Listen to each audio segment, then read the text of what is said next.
week review, and then I need to...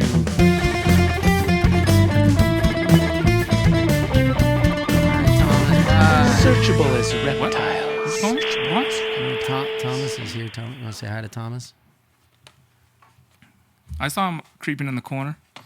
Hey, He's creeping. He's right. That He's Schaumburg right. edit was nice, man. I liked some of the shots in there, man. It came out really good. He says he really likes the Schaumburg edit and the shots. It came out really good. He said thank you. You're welcome.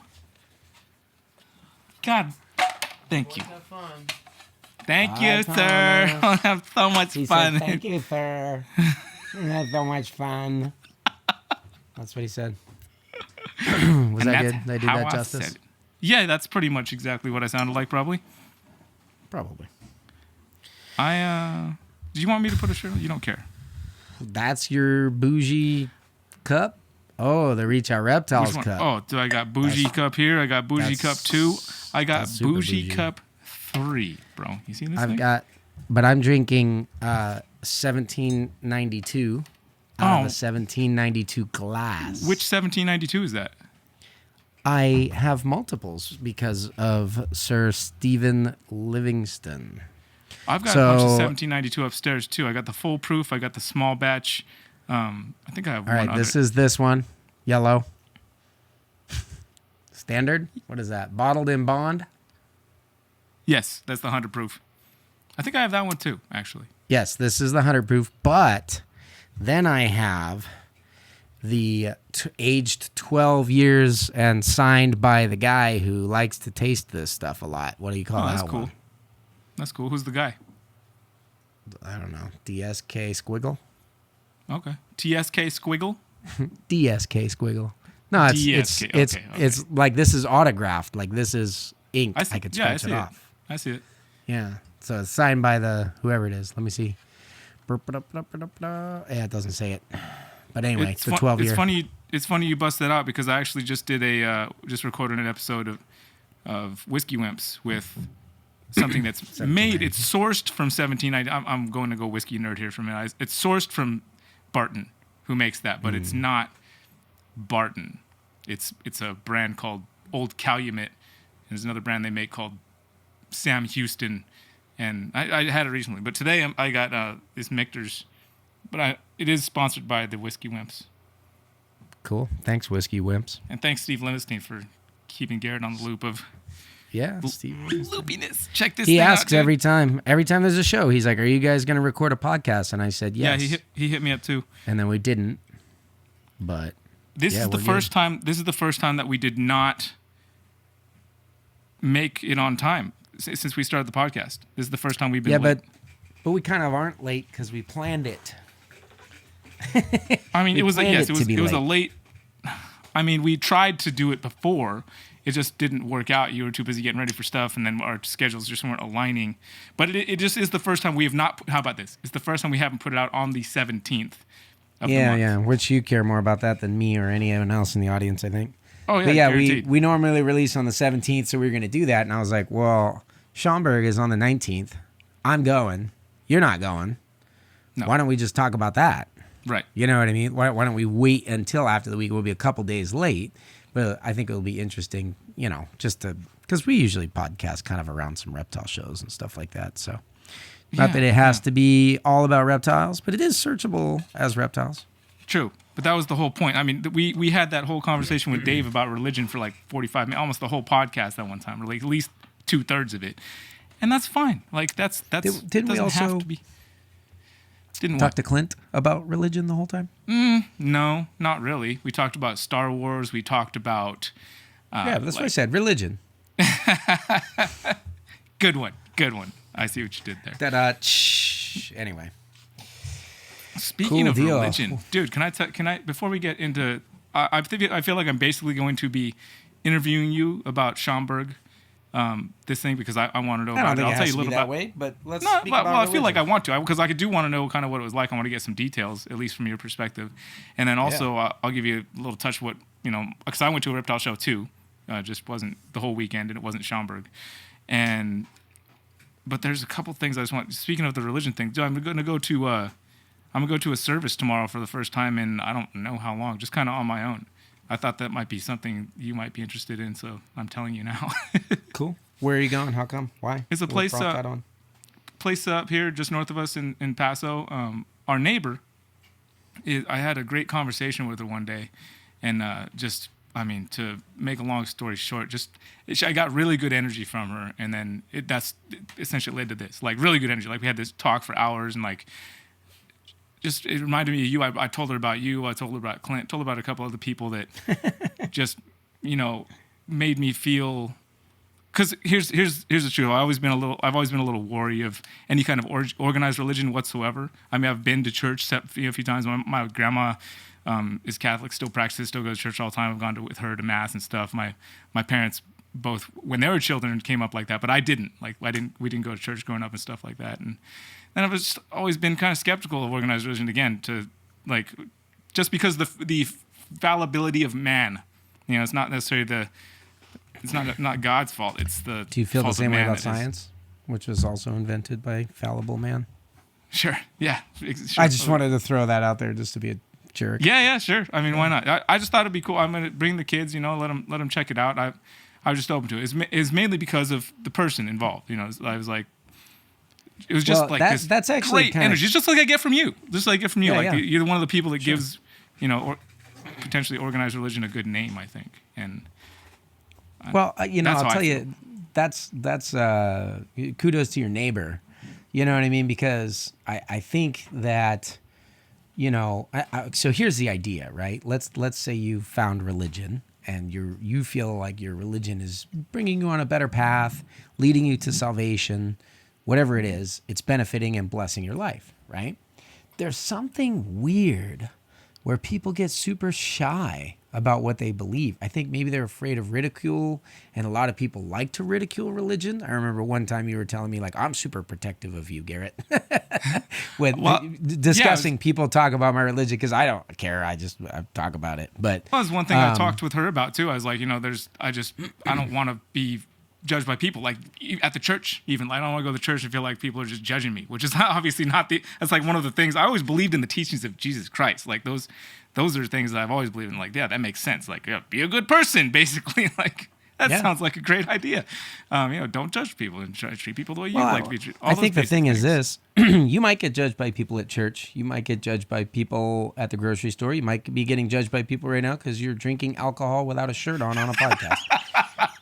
But I don't know what the difference is. There's a weird thing about church. And the thing is, with people that do go to church, I think if this is, circle around back to my point, if you found something great in your life, if you're like, yo, Garrett, check it out. The PPP loan, government's giving out money. You have a business. You should apply for it. We got a lot of money. Hey, Garrett, check it out. You know what I mean? I found a new dog, and it's an awesome dog. Come pet my dog.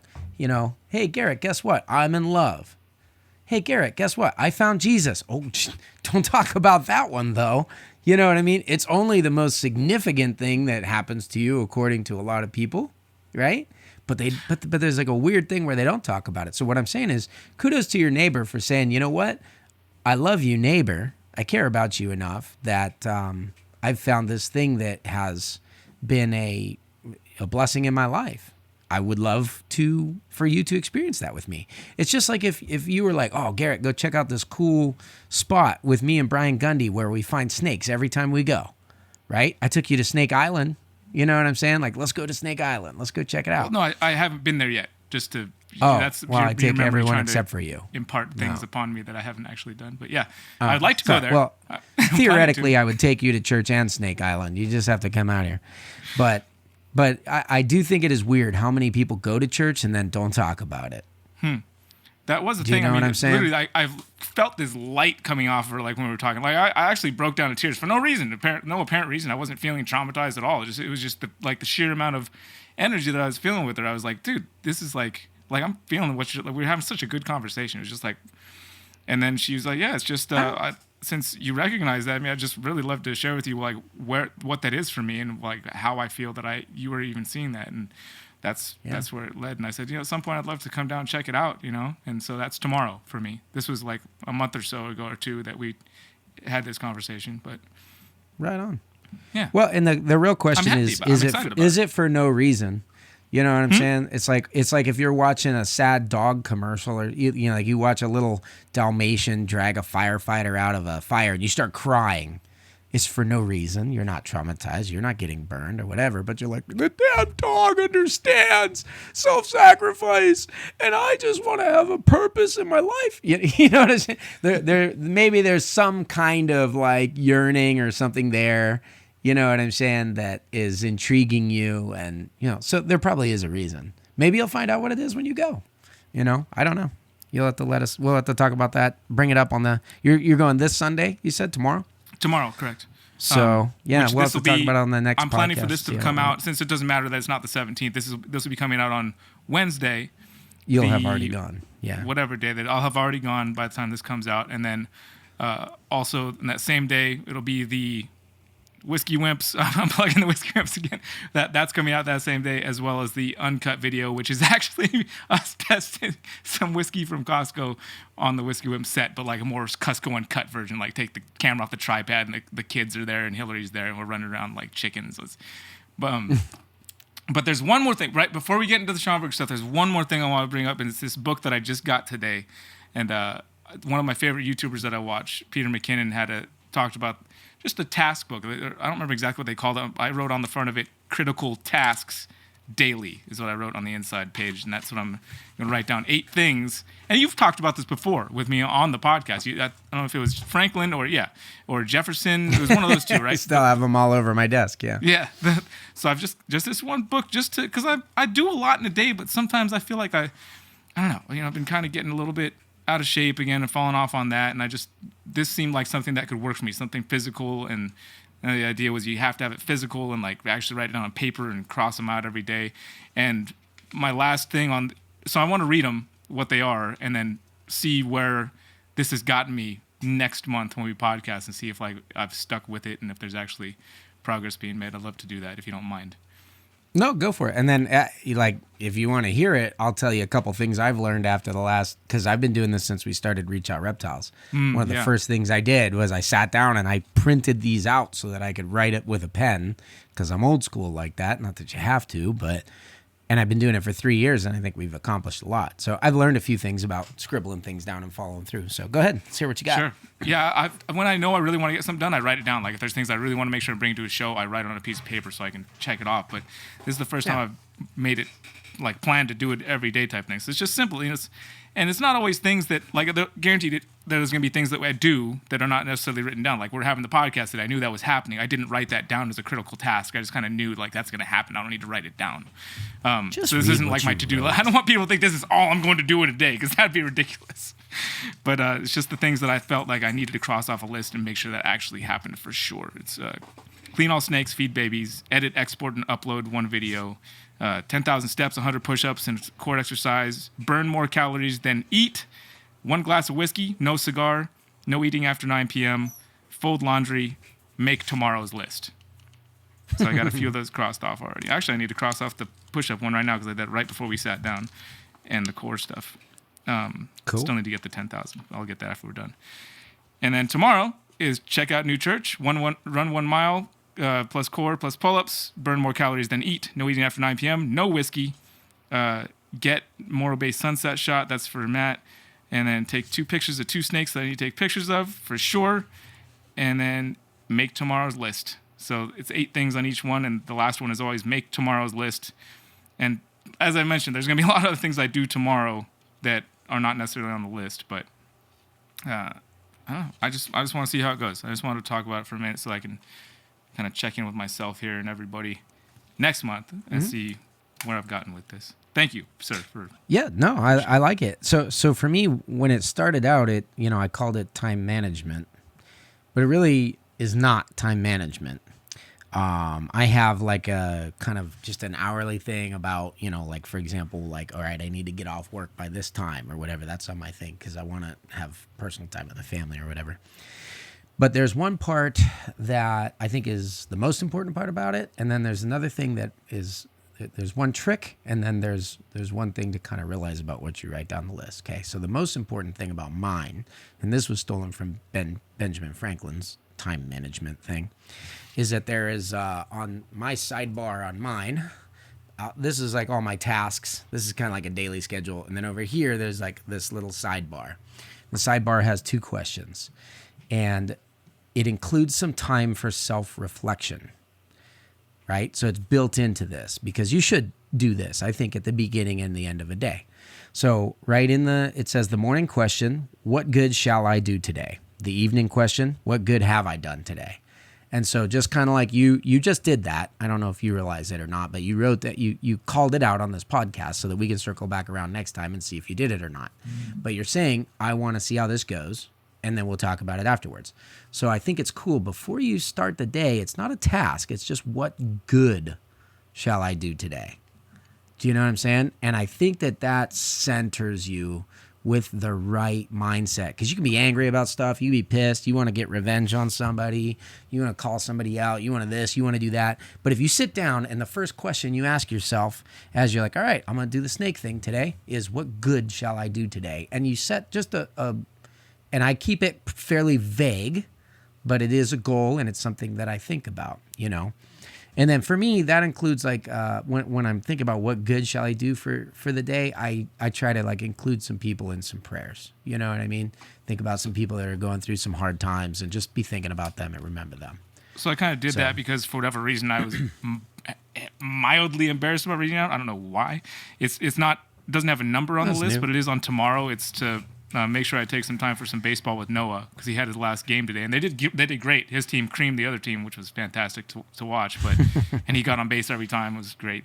But his catching looked a little like it needed quite a bit of work. So I wanted to make a point of working on that with him tomorrow also. But I didn't put that down I wrote it down, but it's not like numbered as one of my critical tasks. So I think that was kind of my way of like, what good am I going to do? I couldn't think of something better than helping him out with his catching game, you know, and making sure I have some time for that at some point. So that's my number one main point. What good shall I do? And then at the end of the day, it's good to reflect on what good did I do? Because if the day went off the rails somewhere, you can be like, oh man, I really screwed that up. You know what I mean? And you can fix that and make it a priority for the next day or something. If you know what I'm saying? And it's at a very, just a base level, being a good human being.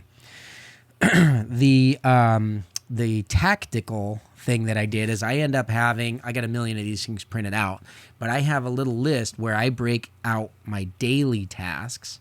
And now that I have so many employees, I've gotten away from this, but it would be probably very good for you. And I should probably get back to it too. I'm just too reactionary at this point instead of being proactive about things.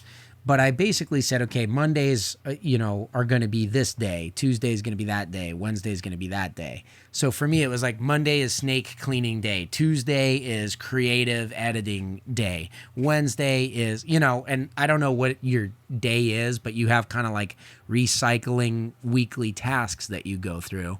And so if you break those into different days, what it allows you to do is you can kind of, to an extent, batch those activities and become more effective at them. I mean, you can imagine if you tried to clean all your snakes a little bit every day, like one cage, and then I'll get back to it, and then I'll do 3 cages this afternoon, and I get back to it. It's way less effective. It takes more time over the course of your week than if you just set out all your cleaning stuff, you rip through it, and you're done, and you feel good about something. On that point, I generally clean everything in one day, but then I have one section of snakes where I know they need attention more often than the rest of them, because I try not to bother them if I don't have to. You want them to breed well. I don't want them to feel like they're getting freaking poked at every single day, because that's not good for, healthy breeding, in my opinion, and probably yours too. Yeah. But I do have one section that I'm like, I need to pay attention to these more often than the rest of them. They're all in one spot, so I can go through those at the same time every time. So it kind of helps to break your week down into the tasks that recycle on a weekly basis. And that can go along with your to-do list. Then some of these I'm hoping just end up being like becoming a habit that I don't even write them down. I just know this is going to happen. Less calories than you consume, that kind of thing, right? Yeah. No, I think that's good. And if it is something like that, you might be able, like what I did was I printed them out so that every day, I have to do this thing or whatever. And maybe that's my eat I less bet that calories. Works great for you. For me, it makes me think too much of like school, which I have very not fond memories of. However, this little book feels really good in my hand. And Well, I would rub it on my face. It's like Ed's paper or something. Just like, oh, it's so nice. It's good about being tactical. I'm trying to bring some of that back in the reptile industry too, just because I mean, you probably remember growing up with like Reptiles magazines and things like that. It's different than it is now. So the third thing, the thing that I learned is I used to put too many things on my list. And it's much more important to have, I would say, half a dozen things or less on your list that critically need done. And this is what's amazing. There are certain things that you don't want done. I'm doing a lot of it right now with the bank. So I have all kinds of banking paperwork, which is like, I hate it. Oh my gosh, do I hate it. But so on those days that I really don't want to make like another set of financial projections for the bank for 2021 quarter 4, right? That's like, oh, that just sounds awful just saying it. That'll be the only thing I write on the list. Because there's lots of other things I do, and then I sit down and I go, okay, what was on the list today? Oh, yeah, that one stupid thing. Oh, I hate that thing. And it just stares at you until you get it done. Because the stuff you like doing, you don't have to write that down on your list. This stuff's going to happen anyway. That's kind of how I'm looking at it, too, totally. Like, yeah, so I think you have a good... I just figured I would share because I've been doing that for like 3 years now. Yeah, no, I appreciate it. I was thinking about you as I rediscovered the idea of doing it. Is there something about, because Pete too has on his channel, he has those things. It's like this nice little leather thing, and he has that great way of doing cinematic shots, and it makes it look like you can almost taste it. And I'm like, oh yeah, that looks good. And that seems like a good thing. But you do. You need your routines. You need your tactical stuff. You need things. All of those kinds of things are things that just kind of root you in reality. You know, like I got one that's interesting. I've been watching a lot of. You have your whiskey channel. I'm sure you watch lots of other whiskey channels on YouTube as well. But I watch like watch channels, like fancy, expensive watches. Probably really bad for me because then I want them. Channels about watching YouTube? I was like, oh, what? Ooh, that's another level. That's what you need. It's a dream within a dream. No, about like, like comparing a Rolex and an Omega, or, and those are just ones that everybody knows, but some of these more exotic watch brands, and they get into Pete's the mechanics of it. Sorry. I know Peter McKinnon. Yeah. The guy, he did a collaboration with one of those watch guys that does like intricate, like really cool videos of putting the watch together and building it. Yeah. Super That's cool. Pretty sick stuff. So, but my point is, like with a watch, you could just get an Apple Watch and it can buzz at you when you have something on your calendar, or you can have this little thing that you have to remember to wind, and it just kind of connects you with the last 500 years of human history. Sure. You know what I'm saying? It's the same reason why I like FM radio. And it's like annoying because it comes in staticky sometimes and the sound's not good, and then there's a commercial. But at the same time, I'm like, you know what? But everyone else in Pittsburgh is listening to this right now too. And it feels real. And if the signal's good, it sounds better than any streamed MP3 through your phone ever will. If you say so. But yeah, I'm just saying. But it's the connectivity that I like. You know what I'm saying? Sure. That everyone can tune into this thing, and we are all connected in that way. Same kind of feeling, like we can all lay down and stare up at the same stars. You're in California, I'm in Pennsylvania, and we can both be looking at the North Star at the same time. So that's cool.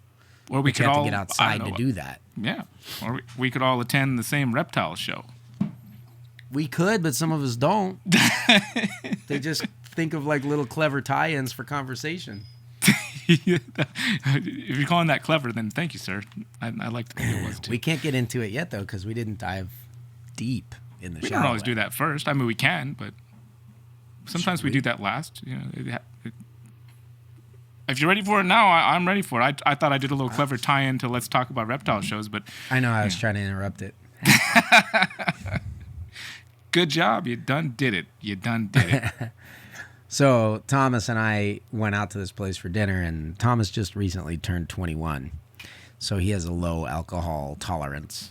So he had a beer at dinner, and he was feeling pretty good on the way home, and which is kind of funny. But on the way home... Wait, is this a new story of this? Because you've told me about one of these before. No, this just happened right before. Okay, so this is a new one. Yeah, we're on our way home from dinner tonight. Thomas had one beer. Tonight, yeah. Because we're later than you. I already had dinner. I just know that there's been another story of Thomas not being able to hold his liquor Yeah, he hasn't been 21 that long, but it seems like he's racking those stories up quick. We love you, Thomas. So he has one beer. He's feeling pretty good. He's staring out the window, and I said, we got this dive deep in the shallow end. You had a good round of question game with me on the way to Tinley or Schaumburg when we were up there. I says, what's, you have a good question for us? And he's like looking out, it's Pittsburgh, so there's like trees everywhere, driving kind of through the woods on this little road. And he goes, hold on, let me make sure that I say this correctly. Where's my...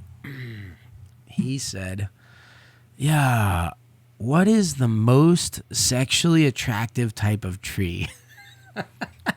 Whoa. I'm just going to go ahead and say oak. I can't say the exact exact species of oak because we have like 7 species of oak on our little acre here.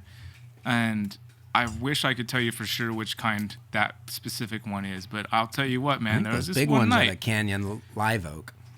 There was this one. I'll have to go grab I will do a point of anybody who wants to check this out on the YouTube. I'll go grab a photo of this tree, and there's a couple of them. I'll go grab a photo of 2 trees. I'll post them up right now on the video version on YouTube, so you can see these 2 trees I'm talking. One of them is in my backyard. The other one is on the road that I take to go to the beach, and the second one is definitely, and we've named it the butt tree. So, I mean, that's pretty sexually attractive. And, dude, you can drive by it. Like, depending on how you look at it, it could be a nice, healthy butt, or actually extremely bubble butt for that point. Or if it could be a chest thing. But that was the secondary one. That first tree right off the backyard, man. There was just one night. I don't know what was happening, but like just the way that the crevices in between all the bark. Like, this is an older tree. Like, this tree is probably about, I don't know, I want to say it's at least a couple hundred years old. I could be. She's aged well. She's healthy. Little off. I might be wrong. And holy crap, dude, if I was not just like, and there was other people around, and I was talking about all this. It was one of those nights where I felt like I had to keep talking. You've witnessed me in this mode before. Well, almost seems like I have to keep on talking in order just to survive. Like I need to, if something comes to my brain, I need to say it before the truth of it fades away, and I say it in the moment where it's the most usually because you have true. other things impacting your brain. But yeah, right. Well, that was the case this time as well, and oh man, that was I know the question. I know I'm answering the question right because it was something about sexy and tree, and that was just like that moment. I've never had a more sexy tree moment in my entire life, which I'm not saying that other people haven't, because certainly they have. Like, I didn't actually like ejaculate on the tree or anything like that. Like it didn't go. Oh my goodness. I didn't like rub any sensitive body parts on the tree. I did pee on it, however, and that was about as close as I got as the sexual encounter with the tree was the pee. But everyone was standing around. I didn't do anything too weird. It was the night that Hillary named the rhyming chair, and the non-rhyming chair. It was the non-rhyming chair. She kept pointing at it because I was rhyming almost everything. And she was telling me, Brian, you need to go sit. She wasn't like, you need to. She was trying to like suggest strongly that I maybe go have a seat in the non-rhyming chair. And every time I looked at it, it looked like that chair wanted to eat me. And I was like, there's no way in hell I'm going to sit in that chair. That's not happening. And then I'm sure I rhymed something with that sentence right after. I know I did because apparently I was rhyming everything at that point. But yeah, that tree, man. There's a picture. I'll have left the picture up the entire time we're talking, so you can get a good look at the rivulets that I was looking at in between the bark. Jeez. Well, I guess the sexuality of trees is like a fine wine. It does get better with age, you know. Sure. Young trees are less sexy. When's the last time you looked at a sapling and you were like, oh yeah? No. I mean, actually, in fair, I can't remember the last time I looked at an old tree and was like, oh, yeah. But I guess Thomas does, and apparently you do, too. So I'm glad you're asking. Absolutely, dude. I used to have a name for every single tree, like on my street growing up. And I would climb all of them, spend some time with all the leaning tree, the pole tree. I mean, that's a little hippie, but I mean, that's okay. We name animals. Why would not name plants? I've certainly named plants. Yeah. But sexually attractive tree, that's a little bit different.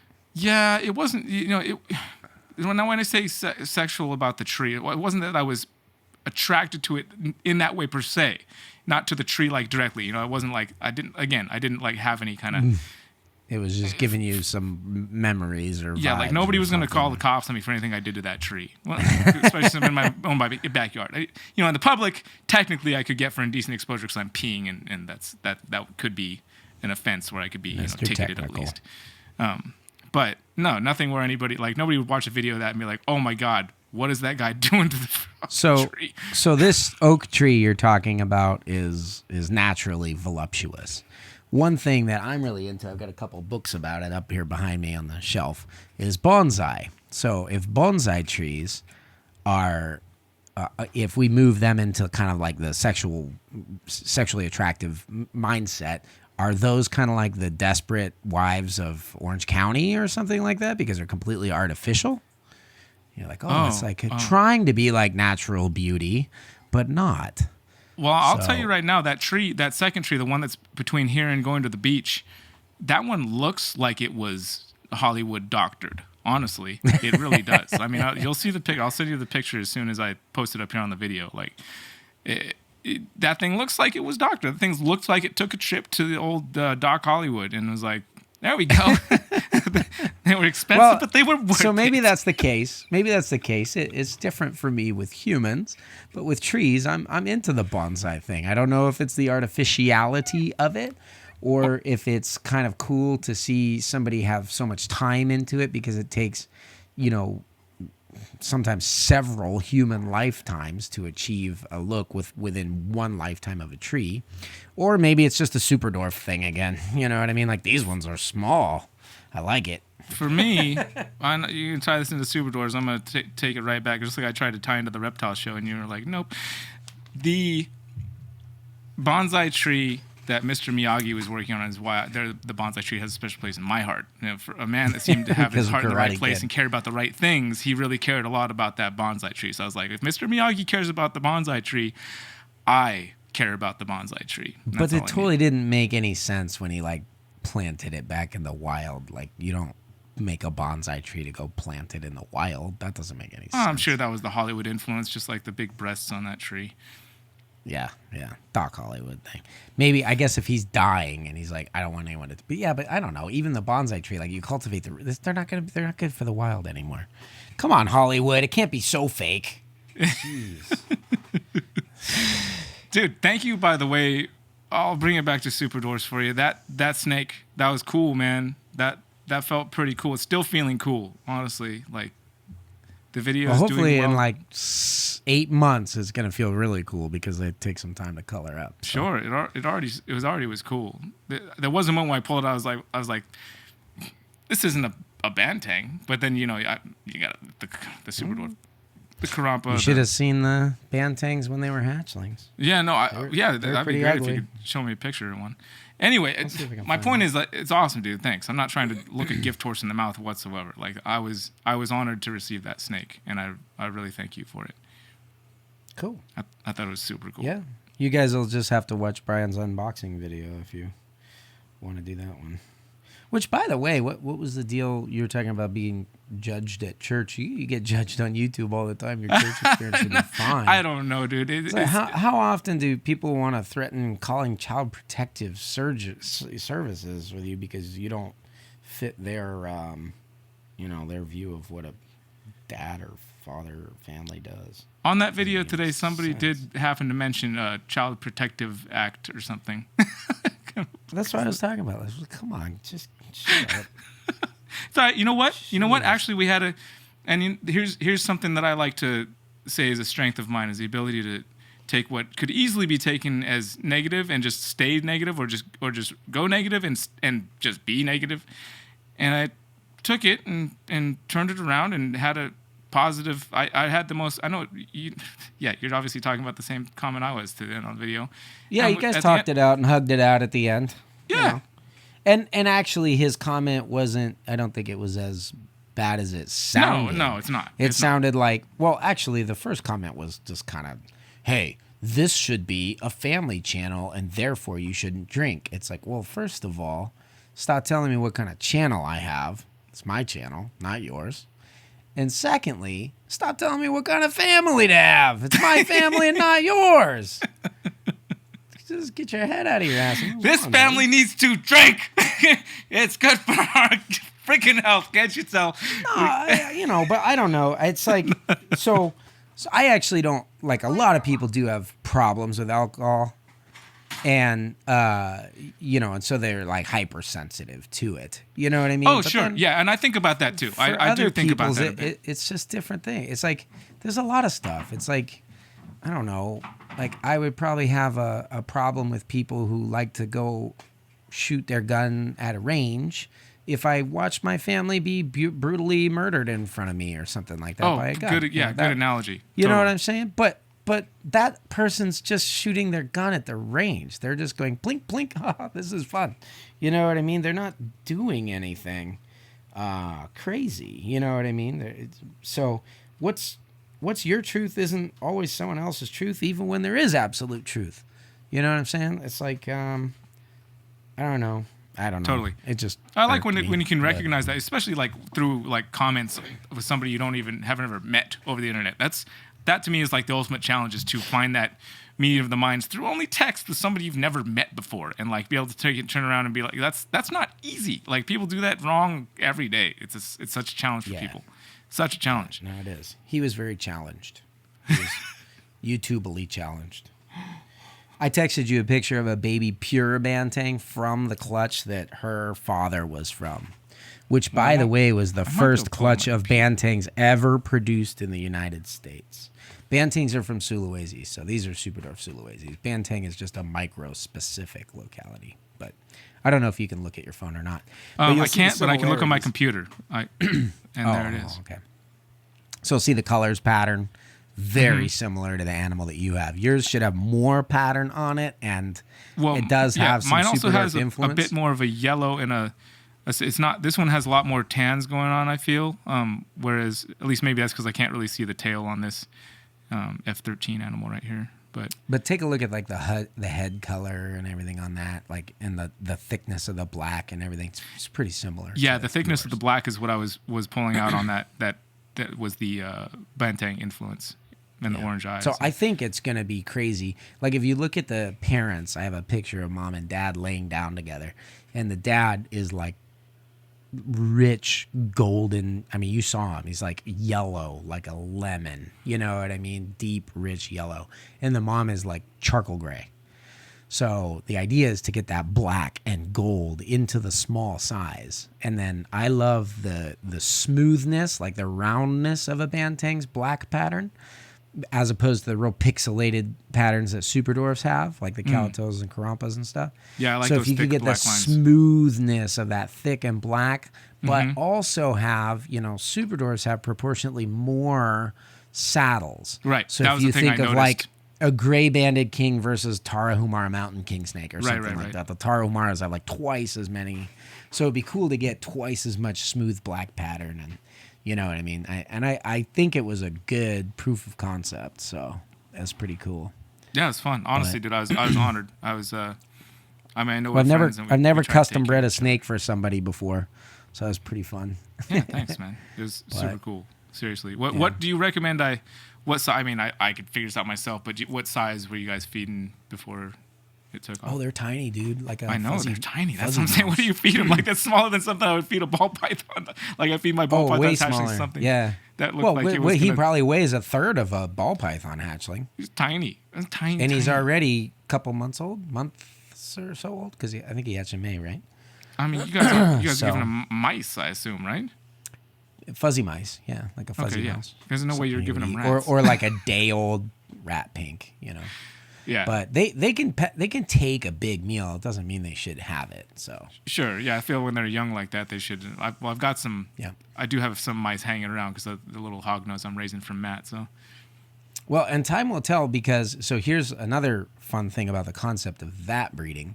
I've always said, and it was very controversial when I start saying it publicly, mostly because it's easier to do the other way, right? But I've always said, if you want a small snake, use a small mom. If you have a small dad, it won't have nearly the impact on size as the mom. Now, clearly, that animal is like Superdorf hatchling size as a hatchling, right? So it's it's as small as the pure calato as we just hatched from the Reach Dreams line. Every bit as small. but looks like a Sulawesi with a chunky head. And so I was like, oh, these are cool. Because the Sula hatchlings, they come out like if you make the AOK sign, they're like that big around the middle. They're huge. So, I mean, that's a little bit of an exaggeration, but they're almost that big. So when you're doing AOK, you can adjust your whole size pretty. There you go. So adjust it down just a little bit, and that's where they're at. So anyway, they're clearly small as hatchlings. If my theory is correct about selective breeding, we just took one of the biggest localities and put it to one of the smallest. And by using the small one's mom, they should be much closer to a Superdorf size than a mainland size. So even in one generation. So you can tell me how that works out. We'll just watch over time and see, because I don't think anyone's ever done that one before. So, yeah, but now that I've done it, if I really wanted to do a worthless breeding just to prove that I was right when I already know that I am, I could take one of the Sulawesi females that I have and run a pure Superdorf male to it and compare the size as they grow after one generation. But I don't need to do that. That's dumb. Who was it? I was laughing. It was one of like the innovators of science. You guys probably know who I'm talking about, but I can't think of it right now. I don't remember if it was like maybe Michelangelo. He's talking about flying and stuff like that, but he's basically talking about, they were discussing what's up with this whole round Earth theory, back then and everything. And everyone's saying, well, if there, maybe it was, Da Vinci. Yeah, I think it was. Okay, so here was his experiment. He, everyone's like, oh, if the world was spinning, we'd all fly off of it, And he's saying, no, like if you could jump high enough, the Earth should move under your feet, and then you come back down and land on it, right? And he goes, no, that's not the way it works. He goes, take a polo rider, a guy on a horse with a polo ball, and have him get the horse going full tilt.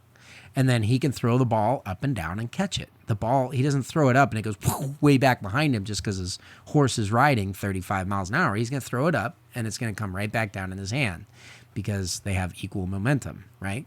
So he explained it in that way. And then it was funny because he told everybody that experiment proved his theory about not flying off the world as it was spinning. But the funny thing that made me laugh was he never did the experiment. He's like, obviously it would work, dipshit. You know what I mean? So he just didn't do it, and he used the experiment to prove his theory, even though he never did the experiment because he's like, no duh. So that's one funny. of those. It reminds me of just this simple Neil Young lyric. I'm a big fan of Neil Young. This old world keeps spinning round. It's a wonder tall trees ain't laying down, being all sexy and stuff. Come on, Neil. Come on, just do me, baby. Oh, man. Freaking yeah, trees. he obviously pondered that question, too. Like, yeah, trees laying down. Thanks, Thomas, for the riveting conversation. How was Schaumburg for you? I know some of the things. I know your frame crusted out. I know that you got a different thing. I know that it was adventurous for me. You probably had the best booth there, I imagine. I mean, your booth. That's the same thing 5 years running. Has anybody tried to? Is that cocky enough for you? Has anybody tried to like go up to that level? Because it's undeniably. I wasn't even there. I just feel like I know that it was just the best booth. Like it just looks the best. Well, that's all that. Is that so the cool accurate? thing about this booth was that, and this shows how long it is. I did the rebrand with the new logo, and I planned to launch that at the Tinley March that got canceled when you were flying in from Australia, and I never did. So no one has ever seen my booth with any branding on it, because the old booth, I mean, like, I think I had some posters I would hang up on it with our logo and stuff. Yeah, it was mostly about the coolness of it being wood, and like you had the charge bar, it was just a and cool like booth. Shirts hanging on an actual rack from like a real like high-end clothing store and those type of things, and the cage built into the backdrop of the wall. Yeah, so if you live local and you're in Pittsburgh, you've gotten a preview of our booth set up and fully branded, like brand integrated everywhere. So like that center display I have that's like Yeah, a I saw it. I mean, cabinet with the displays that the snakes run. If anybody just goes and watches your video from Schaumburg, yeah, there were some nice shots of the booth and how everything was looking. Yeah, that nice big like your new MJ logo. did a video on Animal Bites TV that showed it really well too. Yeah, maybe I watched that like an hour ago. Yeah. Yeah, that was kind of cool to see that channel come back. Yeah, but man. That's what especially with MJ like as the host, the MC for that, so he does a great job with that stuff. But yeah, so that cabinet that I have, a lot of people don't know unless you've watched Dave Kaufman's video when I got Best Booth Award at whatever Tinley that was.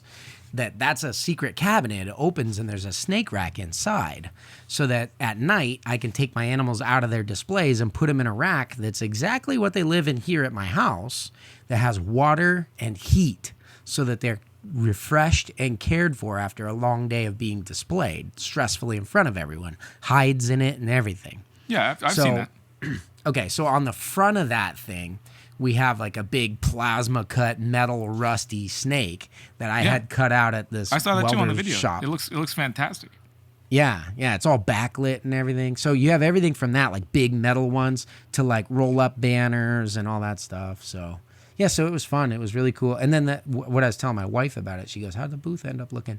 I said, I think the thing that made it is that now, for the first time, I've never been able to do this, and certainly nobody else has either. All 7 of the dwarf and super dwarf localities, like a lot of people like to argue about which one's which based on pictures on the internet and stuff, but very few people have actually even seen, let's say, a Kalatoa and a Madu sitting side by side. So most of those arguments are kind of asinine. It's like, well, it's the same thing as anything on the internet. It's a bunch of people that have some level of ignorance, arguing about something.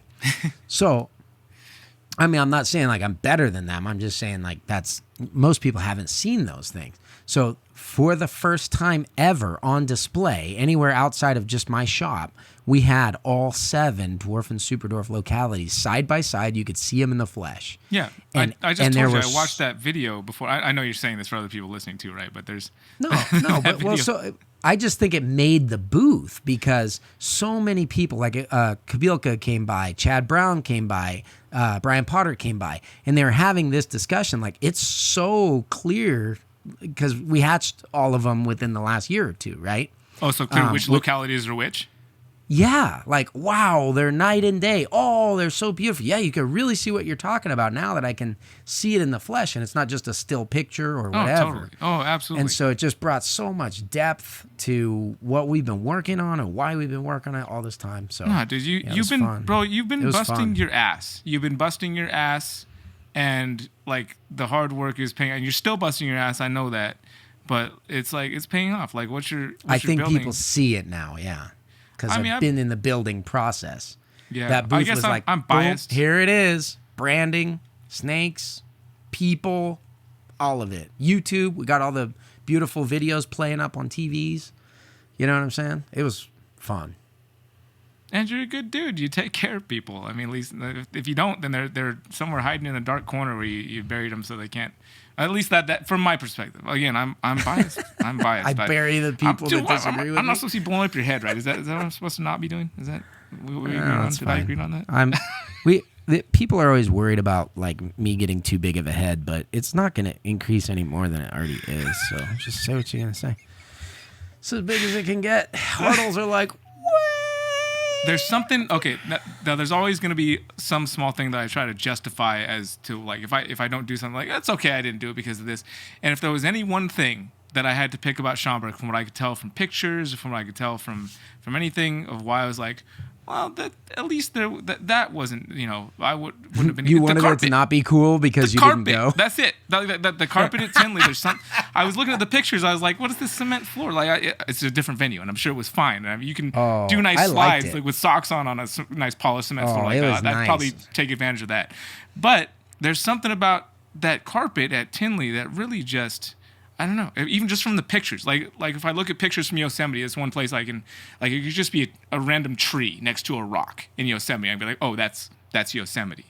And now looking back, at Tinley pictures and how it feels to be there and how it feels to be on lots of other venues that have the polished cement floor, there's something about that Tinley carpet that is warm and soft and welcoming and feels a little bit more like home. This is so. Am I wrong? Yeah, you shouldn't go to Schaumburg because it's got a Because cement of the floor. cement floor. I'll tell you what, for me it was perfect because our stuff is all industrial anyway, so it fit perfectly. The venue is, it's clearly not the same venue. It's a different venue, but it was really nice. It was, you know what was kind of cool about it? The layout. The turned out hotel really looks different. badass. Oh, super nice. Actually, the whole area, one of the problems with Tinley is there's nothing like immediately in the area. Like you can't walk anywhere. If you want to go across the street, you pretty much have to drive. I mean, you could walk, but it's a walk. Yeah, that's true. This place, there's a ton. Like our Airbnb that we got was 2 miles from the show. If I was at Tinley, you've been with me. It's probably 10 or 15 miles till you can get to a nice Airbnb, right? So within 2 miles, there's like 8 places for breakfast and 40 places for dinner.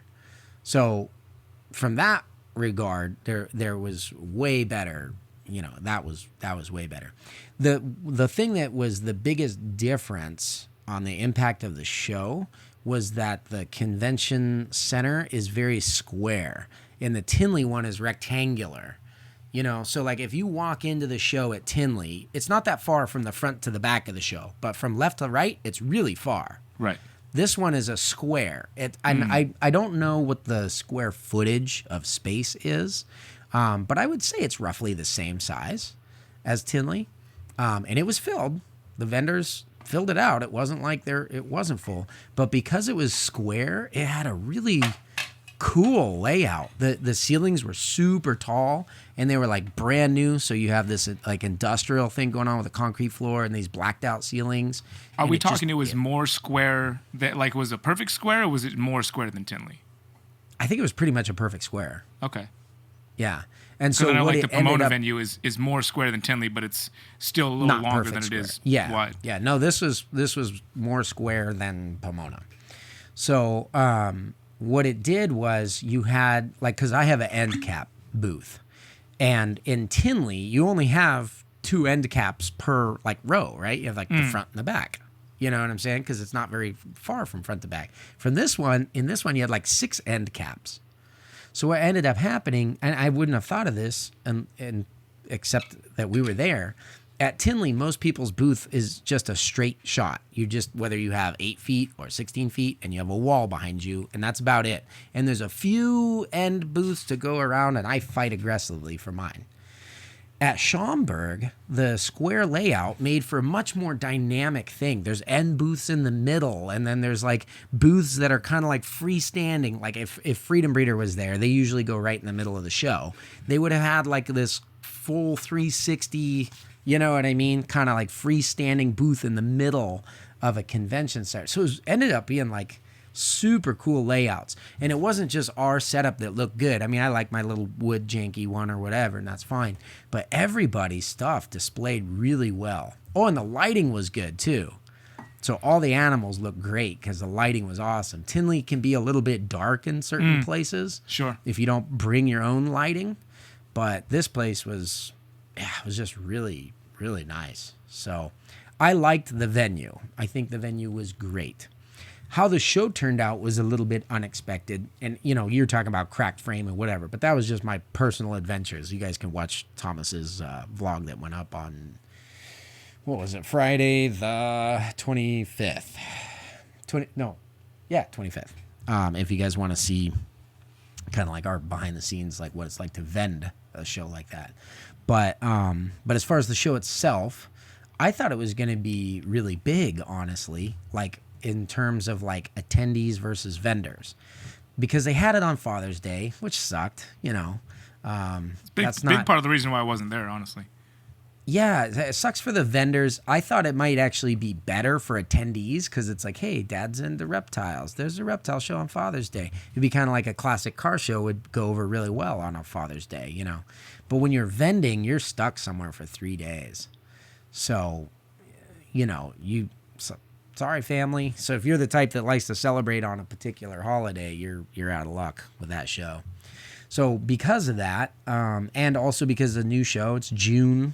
All the ball python hatchlings aren't out yet. You know what I mean? And stuff like that. I was thinking probably not a lot of vendors going to be there, but I bet tons of people go because it's a big area. It's Chicago. It's very close to the airport. That was the other great thing about the venue. It was like straight shot right across from the airport. And would you say it was like the opposite of that? Like plenty of vendors, but not as many attendees? Or no, I think the vendors was about where I expected it to be. It was maybe, it wasn't like few, but it was maybe like 75, 80% of what a Tinley is as far as vendors go. But there March really or wasn't October. Okay. Yeah, so it's probably on par with March, maybe even better than March, actually, because March is usually a little bit slower. But a lot of people say they do better in March because of that, right? A lot of vendors say that they sell really well in March because not a lot of vendors go. And so but the guys come on, that do Garrett, go, we all know that you don't think that going to a show as a vendor is about selling animals at the show. We know that's not. No. how you Well, think. I talked about that in my video too, but that's what most people talk about. They say March is the one to go to for money. October is the one to go to for the friends, the people. I go to all of them for the people. You know what I mean? Same here. And I make, honestly, I think the professional way to do it is to go to all of them for people and make your money in the weeks after the show.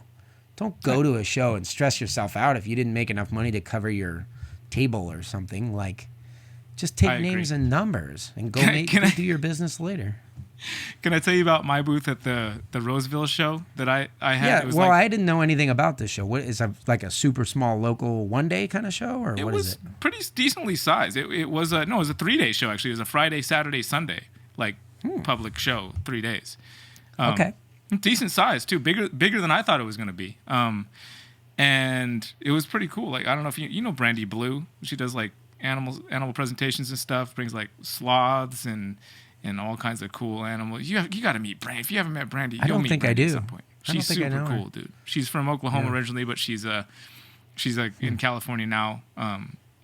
All kinds of cool animals, and does big presentations and does a really good job of it. And the animals are super cool. We kind of got to relive my Dwarf Cayman experience like we did at Nerd. In part of the video. And then, there was that. But what I really wanted to bring up about the show was how polar opposite my little booth at the show was compared to how your booth is. How you're just good looking. I went I was like, Jimmy. I knew Jimmy's going to the show because he goes to every California show, and I asked him if I could just have a space at his booth to do some interviews.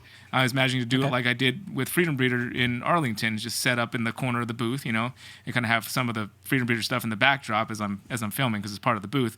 And this is what I imagined I was going to be doing with Jimmy in Sacramento, was just kind of set up in part of his space and have him in the background and his stuff. But he had a whole island, so not an end cap, but an actually a whole. 360 all the way around. Yeah, it was his own thing, and he just was left half of it for me, and I set up on the opposite side. So I'm on the back side, and there's nothing. I show up bare bones, good lighting. I had good lighting. I brought my light. I got my cameras, but that was it. A light and some cameras, and luckily I had a black sheet to throw up over the frame of his backside of his. Freaking thing my god! That didn't even cover the. You didn't the whole bring shot your little printout of your room that looks like what you got going on right behind you there, dude. I had the whole family packed. I was going bare bones. It's one day I was gonna set up in the corner because it's a Friday, Saturday, Sunday. I just went for Friday. That was the plan. I was I'll go there Friday, set up and do some interviews with some people, and then take off. But he gave me. Bless his heart, gave me a whole freaking basically my own end cap. And he overestimated you. No, I told him I just wanted to. I asked him, I said, could I just set up, in the corner of your booth and do some interviews? And he's like, yeah, of course, bro. Jimmy always I don't think I've ever asked Jimmy for something. He was like, no. I was like, Jimmy, tell me a joke. No, he's not that kind of guy. Yeah. Right. Yeah. Well, I'll tell you what, I don't think that you have to have a giant booth to be successful. One of the things that I'd like to do is actually attend more shows. Oh, no. I was 100% successful at that show. That's my point. As far as how I rate my own personal experience at that show was big success. But with the polar opposite, that to your point that you're just saying is I showed up with nothing and still had a fantastic show. Right. Yeah, it's kind of hard to nail it down. And actually, the intricacy of my booth actually limits me from having more show experiences because I'm like, it's not worth it to go to that one. It's a lot of setup. And actually, my booth is designed, as cool as it looks, it is designed, built, and rebuilt and rebuilt and rebuilt so that I can set it up myself in like an hour because I was so sick of, so everything just wheels in, plugs together, and it's done. Yeah. And you go, Smart. So, but it's still a lot to carry. It's a lot to trailer. Yeah, you have it's to a get lot a to move trailer, in and yeah. out. Yeah. So, well, I have a 20-foot trailer that it fills. So Yeah, I've got a hockey bag. Exactly. So I've been toying with the idea of making a mini Reach Out Reptiles, and what would that look like if I had something that, let's say, I could, take as check-in on a flight and then go vend a show. Because if I could do that, I could go to a lot more shows. So how It would wouldn't I be do nearly as that? impressive, obviously, because you're not carting in a trailer full of booth setup stuff. But Maybe not. Because, so here's the way I'm thinking. I think if you knew exactly what space you were going to have there from Jimmy, that you were going to be half of a 360 island, you could have crafted the space a lot better. oh, definitely. Yeah. Definitely. So I think you have to know your space. Oh, of course. I think I might be able to pull, like we're kind of talking about some stuff that could make it pretty impressive, but I could carry it all in a thing. The For thing just that a wouldn't 10 be by impressive, 10, a standard 10 by 10 square section. of the yeah, show. or like an 8-foot table, let's say. You know what I'm saying? Now, of course, the first thing I do with any booth ever, and those of you guys that are listening, just do this. Throw the table away. I was laughing when Christy, you know Christy, who gives you the name tags and stuff when you get to the booth or whatever. She's always helping out there, takes your payments and all that. She's like, oh no, the tables won't be set up until tomorrow. And I was like, just keep them away from mine. I don't use your stupid tables.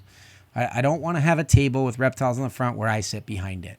Yeah, Because Kristen rocks, actually. immediately- Let's go back to Kristen for a minute. Kristen's a badass chick, and she freaking rocks. If you go to an NRABC show and you don't get a chance to like just chat with Kristen for like 3 minutes, I highly recommend you find Kristen. You can't miss her, redheaded, kind of fiery. Redhead, short, snarky and- little lady that just cool. gives you the booze. She also is the one that usually is keeping tabs on finances for the U.S. ARC auction. She donates her time there. And oh my gosh, what a multitasker. Yeah, Crazy. she's going. Talk about a skill set that I do not have. I could never do her job. Everything would be, I'd just be like, oh, a lot of money. Here you go, Phil. Dude, just the amount of energy pouring off of that lady for the entire weekend is like, yeah, you just got it. She was stressed too, because that's sure. a big show at Schaumburg, and it's a new place. They had a lot of stuff to do. So here was the thing. This is the way it kind of broke down. I think after talking to all the vendors and stuff, this was the end of the day, the takeaway for the show. If you were the type of vendor that relied on impulse buys, you know what I mean? Which I condemn from like a retic buying perspective, but it's not bad for everything else. You don't want to buy a giant snake you never thought about having before that day. But if you're going to buy a corn snake and you got a 20-gallon setup for some kind of North American colubrid and you just don't know which one you want, and you're walking around your show and you go, hey, that's $100. I have that much in my pocket. I'll buy it, and I like it. If you're the vendor that's selling those kinds of animals, you probably didn't have that good of a show. There just wasn't enough foot traffic for the amount of vendors that there are. You know what I mean? Like if you're on the back side of the show, everyone already spent their money by the time they got there. That kind of thing. But if you do something that's kind of like specialty and you do show up not to sell snakes, you had a great show. Because the thing that's difficult for me with Tinley, I don't know if you can tell, but my voice is still not recovered from the weekend. And if you even I heard you at the end of that video when you guys were leaving. Hey, your voice sounded pretty haggard. Yeah, no, but the thing about it is you can only do so much talking, and everybody wants to come and they want to talk to you. You know what I mean? At these shows. So if there's 20,000 people at Tinley, inevitably I get a few comments like, well, I met Garrett in real life and he's a jerk. I stood there for a while and he didn't even acknowledge me. And I was like, I don't know who you are or where you were standing, but I try to acknowledge everybody that comes to the booth. And I always have like 8 volunteers to shake hands and say, hi, welcome to the booth. Garrett will be with you in a minute. You know what I mean? But you can only have so many conversations. So at this show, it was lots of people. There was still a lot of people that went to the show, but it was way more mellow. Like I felt like I could actually devote a little bit more time and attention to everybody that came and really wanted my help picking out the right snake or wanted to question me about something or talk about the business or whatever conversations that they were hoping to have with me at the show, a lot of them got to happen. And if they were there, if they got the VIP pass and they were there on Friday, we were set up in the morning, they got a lot of it. They had a lot of that time. So for me, that makes an excellent show. And I think we also are the kind of, just because we're so specialized that we just have one very specific animal, that the people who are into that animal, they know they want one from us already. It's almost like they go to the show to buy one from us. So at least 3 of the snakes I sold, people are like, well, I just came straight here. I just wanted to see all your snakes and pick the one out right away. You know what I mean? Because they want the options there when they get there. So I think we had a great show because we don't do a lot of impulse. People don't know, like if you don't know what a super dwarf was before you got there, you're not going to spend 5 times as much as a mainland on a given morph to get a smaller one, you know? Yeah, probably so not. We don't do that. We do a lot of educating. We do a lot of, and the reason why I have a big booth, it's all for a purpose, is so people go like, wow, what's going on here that I haven't heard of yet? And then we talk about super dwarfs. You know, and we have set up like a, you're right. And then we have it's like set up like a bar so that even if you don't get to hear me talking, we're playing our YouTube videos and we promote people just, you know, finding that and subscribing so they can learn on their own. So, yeah, no, it was a really, really good show. Yeah, and awesome. What was fun for me was the amount. It wasn't so much like what we sold, and I met a lot of great people. Love hanging out with my customers. There's some awesome people. But what was really fun for me was the amount of traditionally non-retic people that were admiring the super dwarfs, the boa breeders, the carpet python guys, big name ball python guys coming back to the booth many times throughout the weekend asking about stuff. You know what I mean? I had quite a few people that were looking at those pure localities, like which were all my holdbacks. None of them were for sale. Saying, all right, Garrett, what's it going to take? I want this one right now. And I was like, 2 years and 10 grand, just like anybody else. You know what I mean? Or whatever the answer was. But I had a lot of fun just kind of, you know, like, I mean, I'm flattered that those guys are noticing what we're doing over here. Yeah, well, you have a subliminal effect. Like if anybody, I'm just noticing as I sit here in my room, like I've got my light over here, kind of blocking off this side. Got a lot of stuff behind me. In front at eye level, like right here, I see Elvis, my super dwarf. He's like the only one not blocked by anything. I could just see him clearly, and that's about it. I don't know how that works, but I just noticed it as you were talking. I was like, you know what? That's weird. There you go. Now Elvis is your older one that was right. Like you just got like as a rescue. super dwarf. Yeah. So what did you guys end up naming the new one? Haven't named it yet. Okay. Leia said something about Barry. I don't know if that's actually what's going to happen. Oh, we'll see. Yeah, I'll be interested to see. Yeah, we'll see. She did a decent job handling him. You know, it's she did. I thought pretty good handling that little baby. I was surprised. So like you texted me after you opened it. From my perspective, I didn't watch your unboxing video yet or anything. Well, it hadn't been out yet. Yeah, I had just finished filming it when I texted you. Yeah, right. So I'm just trying to make sure the box got there good and the snake's alive, right? So I'm like, yeah, well, what do you think? You know, and you're like, yeah, it's pretty cool. I was like, what? It's pretty cool. That's all you got to say? Oh my gosh, this has been like a 2-year journey. You know what I mean? Like I've been like, wait till Brian sees what I do. He's gonna be so surprised. And then I watched your unboxing video and you explained the whole project before you even opened the box. I was like, damn it, he remembered. He knows what's in the box. All I said was, I'm sending you something alive, so make sure you pick it up. Right. And you knew exactly what it was. How did you know I wasn't going to just send you something else? Look, I got one with one eye. It's yours now. I didn't know for sure, dude. I didn't know for sure. And what I said actually was, you're right. I just said, it was actually only 3 words. And a little sunglasses emoji guy just says, he looks awesome. And then you replied with a thumbs up like 45 minutes later. And then you called me. You're like, he looks awesome. Like anything else? I was like, watch the video, dude. Watch. I had literally just finished recording. I was going off about you guys and no, it was good. Thank you for that. That was a really good video. You know, I'm flattered by everything that you said. But That's good. It's doing well too. I mean, just like on a statistic level, like it did. I mean, it put it out as we're recording this today. It went out today as we're sitting here talking, and well, it went up a day later than our Schaumburg video, and it already Right. is beating it.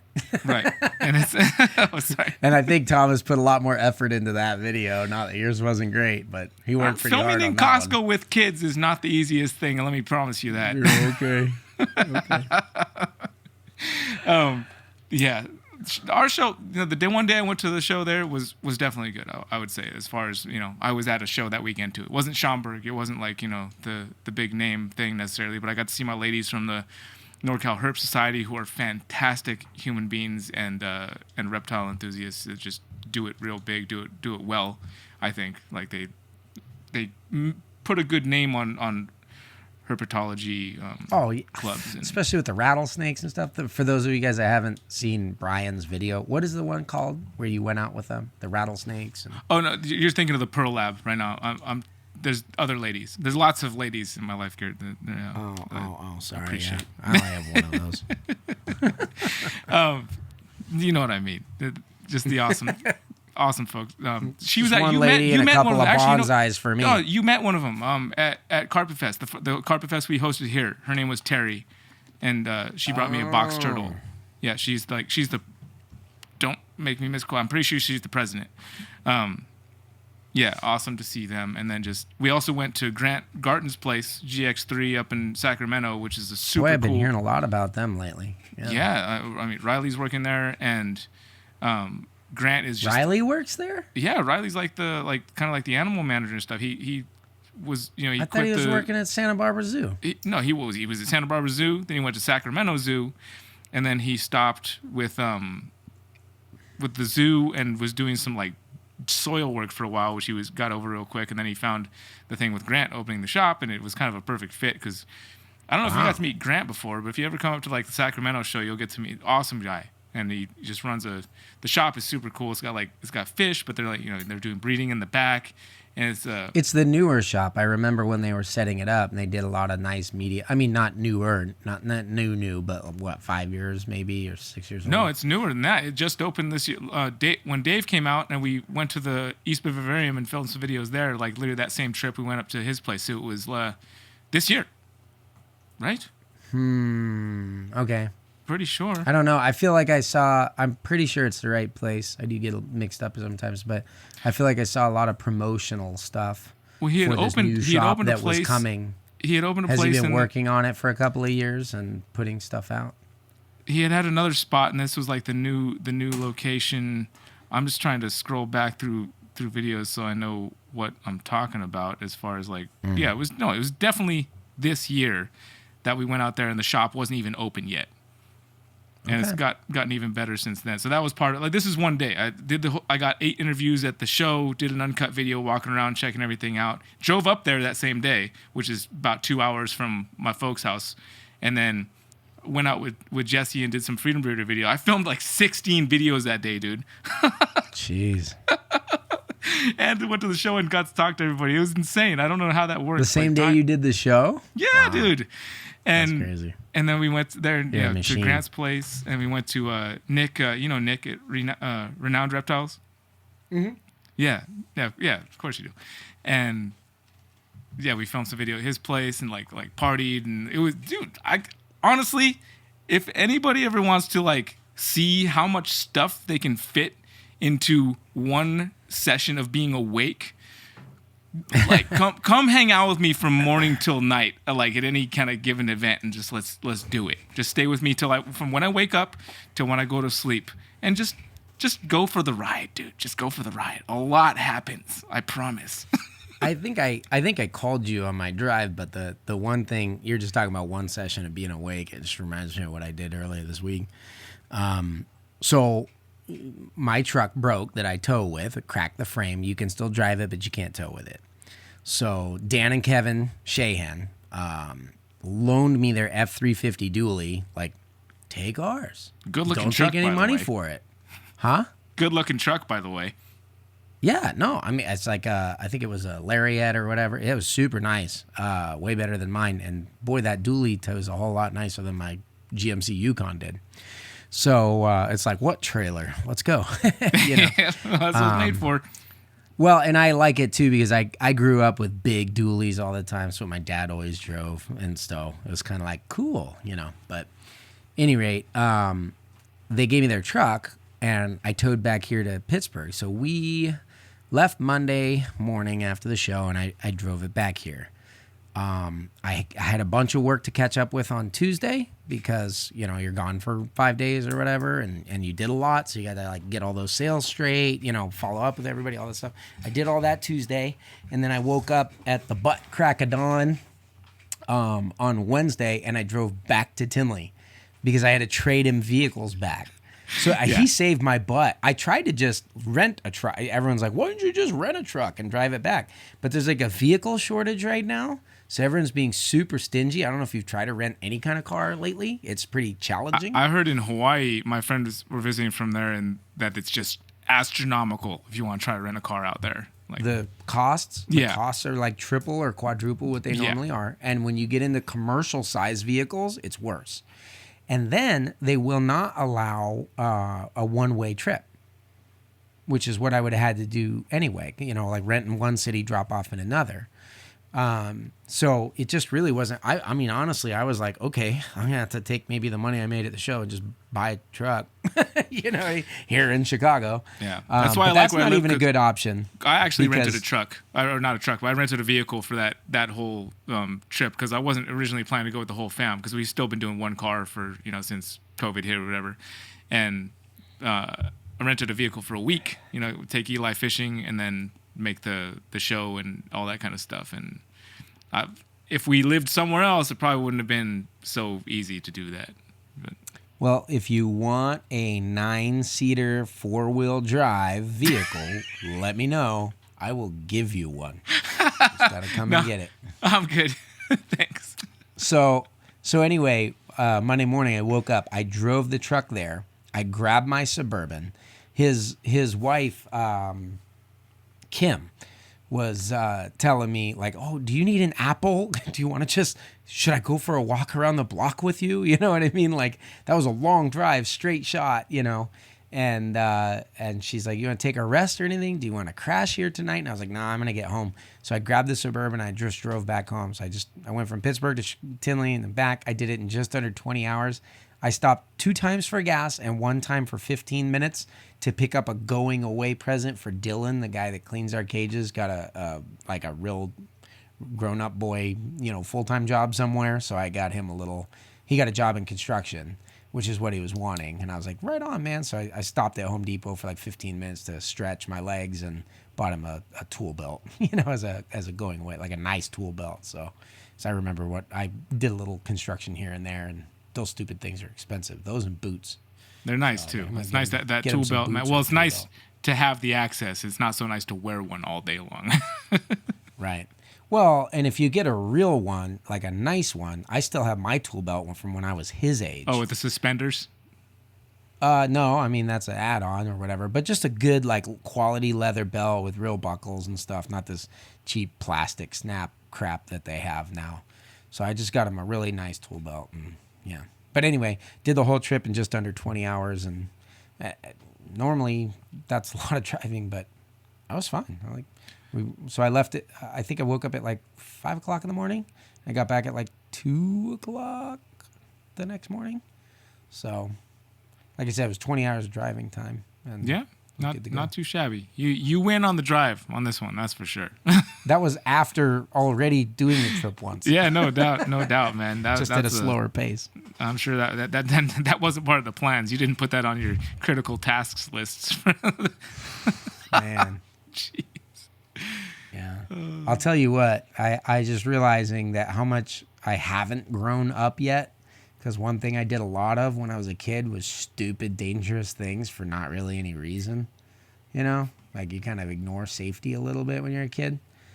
And on the way up there, we went from Pittsburgh to Indianapolis to stop at Forrest Fanning's place because we hatched that Reach Dreams line clutch that I did a partnership with him. And so I brought him money. We started Lars College Fund, which is cool, his kid. which was our goal for that bloodline. And I dropped off 4 snakes, 2.2 from the clutch that they wanted that they could have and breed there. Plus, they have an older female Kalatoa from me that I had given Forrest, like, here, grow it up on breeding loan or whatever. So they have a full group there now. And that is when I noticed that the truck frame was cracked. Now, this frame is so bad, it's like, it's kind of rusty, right? The vehicle's a low mileage vehicle, but it's rusty. So you don't know anything's wrong until you have catastrophic failure, because it just has always looked rusty, and yep, still looks rusty. You know what I mean? And then one day it's rusty enough to crack. So I was like looking at this big chunk. I saw it, like you see it, and on the video you like go poke it with your finger, and it just crumbles like wet graham cracker. Yes, oh I put my finger through the frame. So I did that on the first side. Both sides cracked. The first side cracked when I was in Indianapolis, and I was like, well, all right, so true enough, I put my finger through part of it, but this other part looks kind of strong.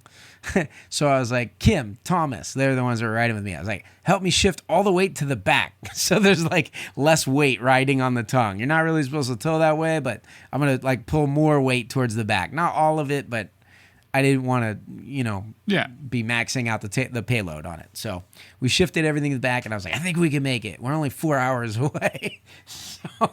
So then we drove the rest of the way, and then I was like, we're not stopping for anything. Tom was like, I have to pee. I was like, pee in a can. He's like, Kimberly's right there. I was like, she doesn't care.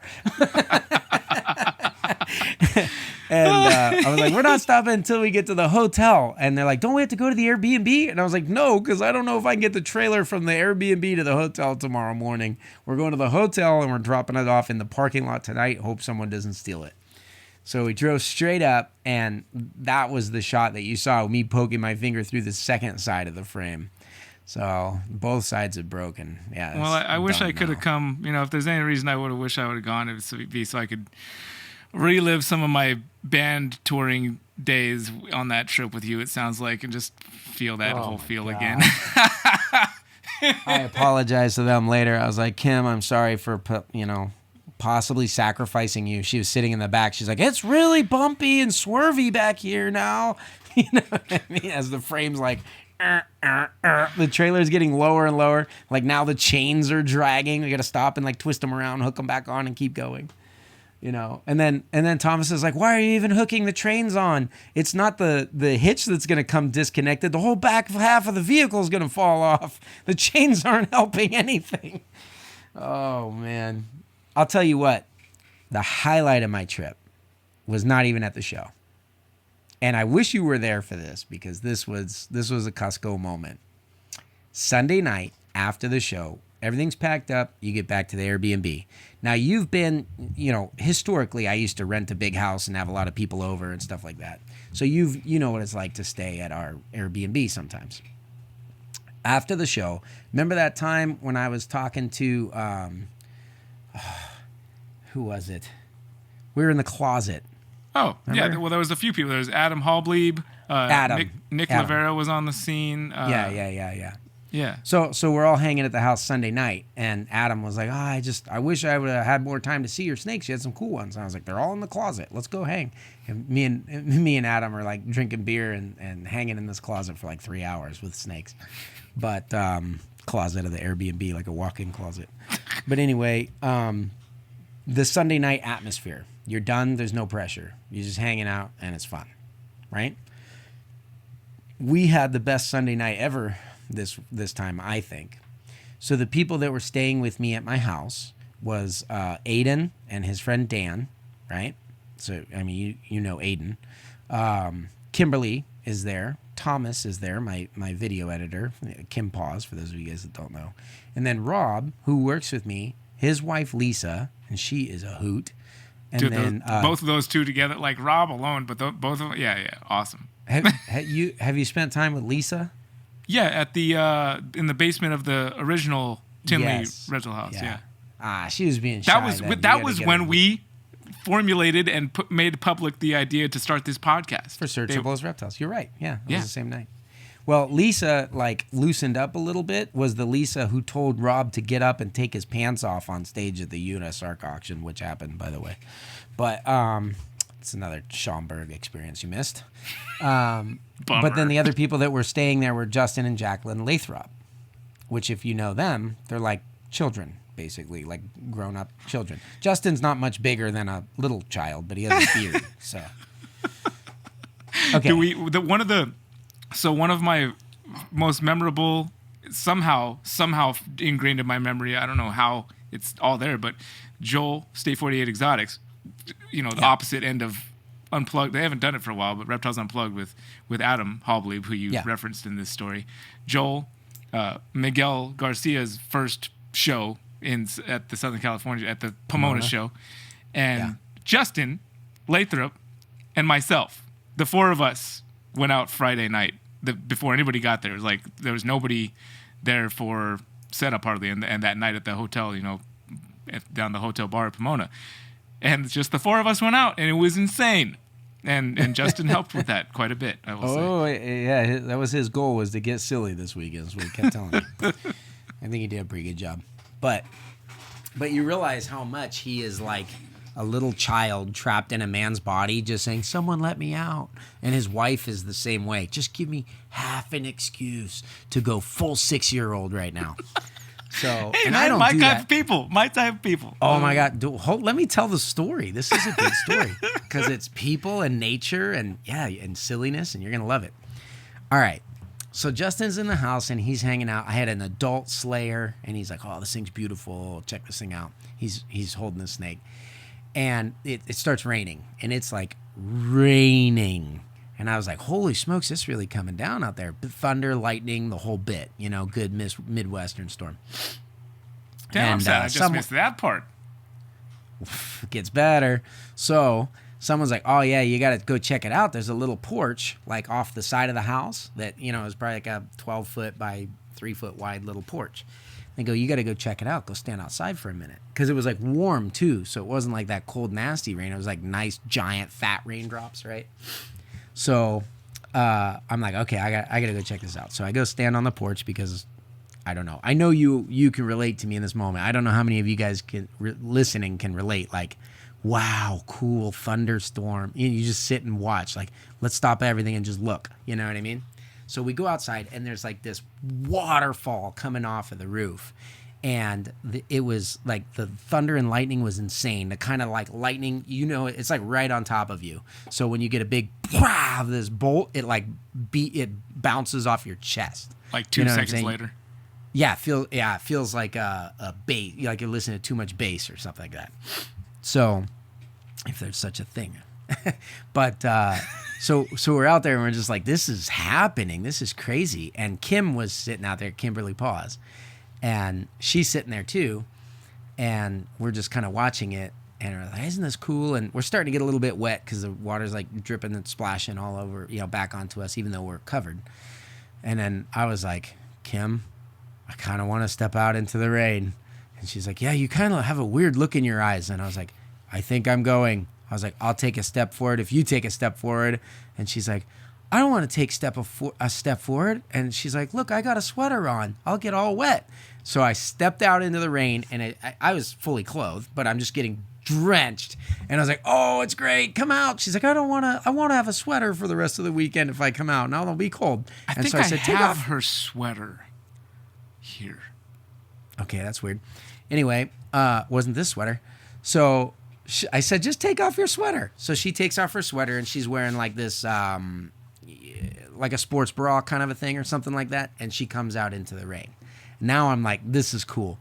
It's super foggy. Every time the lightning strikes, it's like it lights the whole sky up. You know what I mean? And it was getting a little bit scary. And then Thomas comes out, and he, like I said, he just turned 21. He's enjoying himself. We bought him this little bottle of Patron that's about the size of the mug that you're using right there, and he's just walking around sipping on this Patron. And he's like, I have to drink tequila because I gave him a bottle of Bullet Rye on his 21st birthday. I guess he took it home and drank the whole thing, and it was bad. So he's like, I don't do whiskey now. I can just do tequila. so he's drinking tequila out of the bottle and walking around. And he's like, what are you guys doing out here? And I was like, we're hanging in the rain. You should come. It's so fun. He goes, all right, hold on. So he runs back in the house and he gets like a bathing suit on or shorts or something like that. And so he's no shirt, shorts, comes back out in the rain with us. And there's this like divot at the front yard of the Airbnb. So it turned into a river and it was probably 18 inches deep. And he sat down in it and you couldn't see his bottom half because it's like up to about his belly button. So you just see this top half of a naked man drinking Patron in the front yard. Okay. By the way, like Thomas was probably a little bit tipsy. Kim and I are not drinking at all. We're just being childlike. It was super fun. So this was not like a weird belligerent thing, but it started turning that way. So then we're sitting outside, the three of us, and just like, this is so cool.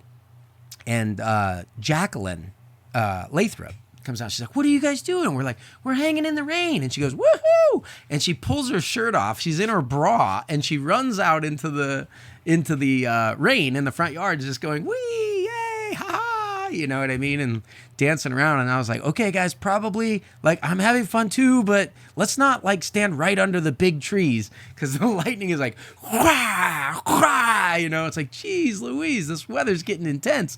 Let's all get outside. So then Justin's like, what are you guys doing out here? And he's still got this, probably this 9-foot Slayer retic around him, and Jacqueline's like, come on, honey, we're dancing in the rain. And he's like, okay. So he takes his shirt off, takes his pants off. He's in his skivvies with a 9-foot snake in like suburbia Chicago, runs out there. So now we have a bunch of like half naked, drenched wet adults dancing around in the rain in this crazy storm.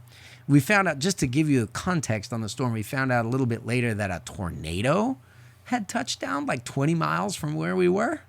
So anyways, it was a moment. It was pretty fun. We got out there and you could tell there was some crazy weather because, like I said, it was like big, warm, fat raindrops. And then all of a sudden it was like switch, and then it got really cold and miserable. And we're like, yikes. We hit the different part of the storm came through or something. We're like, and everyone started running inside and all that kind of stuff. It was crazy. Yeah, you're right. It does sound like a Cusco type of moment. I mean, honestly, growing up, that was the highlight. Yeah, that sounded like Tuesday for me growing up. So that would have been, it would have fit right in. It would have been right up my alley, 100%.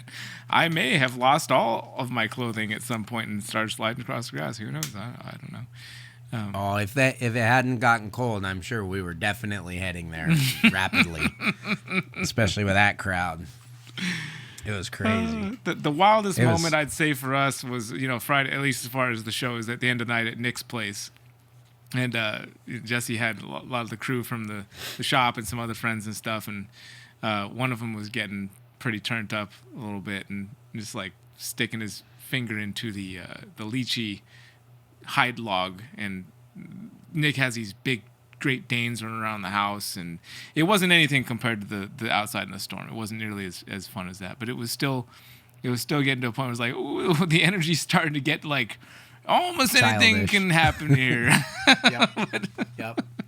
So I mean, like, we have these gracious sponsors for this liquor, like Steve Livingston, that brought us this stuff, the 1792 of the show and things like that. And so, we're not opposing. Brian, needs child protection services called on him for how much he shops for liquor with his children or whatever. I don't know. So we're not like opposed to that kind of stuff. But when it's really fun is when you don't need any help and you're just, it's Sunday night. You had a good show, met a lot of good friends, great people, and you're just giddy from the weekend. Like, I didn't have anything to drink that night but water, And, man, I was just like, the frame was cracked, but my friends Dan and Kevin stepped up. I had another truck to tow home with, which obviously I know it's just a story or whatever if you're listening to it, but if you're living it and you're driving through downtown Chicago with a cracked frame and a trailer that's going bounce off the road, and you're like, oh, gonna kill everyone.